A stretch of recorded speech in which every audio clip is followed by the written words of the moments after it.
తెలంగాణ ఇచ్చిన అమ్మ సోనియా గాంధీ బిడ్డలుగా ఈరోజు తెలంగాణ అమరవీరులకు మేము ముగ్గురము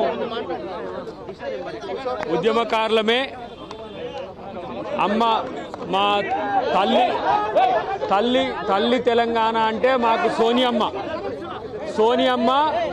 మా ఇద్దరు ఉద్యమకారులతో పాటు కాంగ్రెస్ పార్టీకి సుదీర్ఘకాలంగా సేవలు అందిస్తున్న శంకర్ నాయక్ గారికి సామాజిక న్యాయం పాటిస్తూ ఈరోజు అమ్మ సోనియా గాంధీ బిడ్డలుగా ఈరోజు మల్లికార్జున్ ఖర్గే గారు పంపించిన దూతలుగా మా ముఖ్యమంత్రి రేవంత్ రెడ్డి గారి ఆశీస్సులతో యావత్ క్యాబినెట్ డిప్యూటీ సీఎం గారు బట్టి గారితో పాటు యావత్ క్యాబినెట్తో పాటు మా పిసిసి అధ్యక్షుడు మహేష్ కుమార్ గౌడ్ గారు నేతృత్వంలో మేమందరం కూడా ఇవాళ ప్రజాస్వామికవాదులం, సామాజిక న్యాయం కోసం పోరాడిన వాళ్ళం. తెలంగాణ ఉద్యమకారులకు మాకు కాంగ్రెస్ పార్టీ అవకాశం ఇచ్చింది.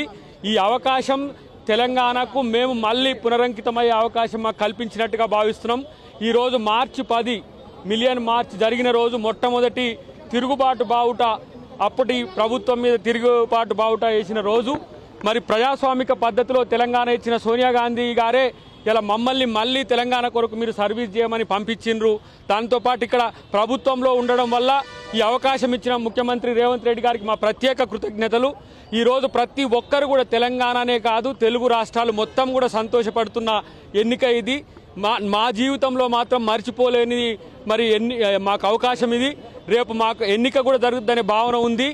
ఈ తెలంగాణలో సామాజిక న్యాయ పునాదులకు కాంగ్రెస్ పార్టీ ఎంత చిత్తశుద్ధితో ఉందో ఇంతకంటే ఎక్కువ తార్కాణం అక్కర్లేదు.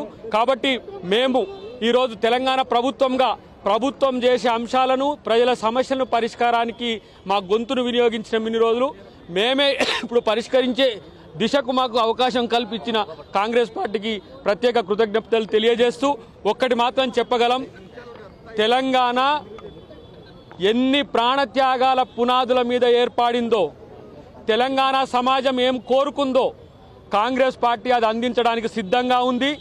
ఈరోజు రాహుల్ గాంధీ గారి నేతృత్వంలో జాతీయ స్థాయిలో ఏ విధంగా కాంగ్రెస్ పార్టీ రేపు భవిష్యత్తులో అధికారంలో రాబోతుందో, ఇక్కడున్న అధికారాన్ని కూడా ప్రజల కోసం మరొకసారి వినియోగించడానికి రేవంత్ రెడ్డి గారు చాలా కృషి చేస్తున్న వైనాన్ని గమనిస్తూనే మాకు అవకాశం కల్పించి ఈరోజు మమ్మల్ని గౌరవించినందుకు, సుదీర్ఘకాల పోరాటం తర్వాత మాకు అవకాశం ఇచ్చినందుకు ప్రత్యేకించి నేనుగా అద్దంకి దయాకర్గా ఉద్యమకారునిగా మీకు అందరికీ తెలుసు, రాజకీయ నాయకునిగా ఒక గత 10 సంవత్సరాల నుంచి మీకు తెలుసు.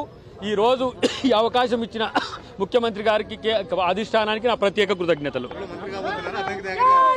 మంత్రి కాదు, ఏదైనా సరే పార్టీ, ప్రభుత్వం, ముఖ్యమంత్రి గారు ఏ విధంగా మా సేవలు వినియోగించుకుంటే పార్టీకి సగటు కార్యకర్తకు, క్షేత్రస్థాయి నుంచి ఉండే కార్యకర్త నుంచి ఇప్పటి వరకు ఏ సర్వీసెస్ చేయడానికి మేము సిద్ధం. మా స్ఫూర్తితో ప్రతి ఒక్క కార్యకర్త మీకు కూడా అవకాశాలు ఇవ్వడానికి పార్టీ సిద్ధంగా ఉందని చెప్పి తెలియజేస్తున్నాం.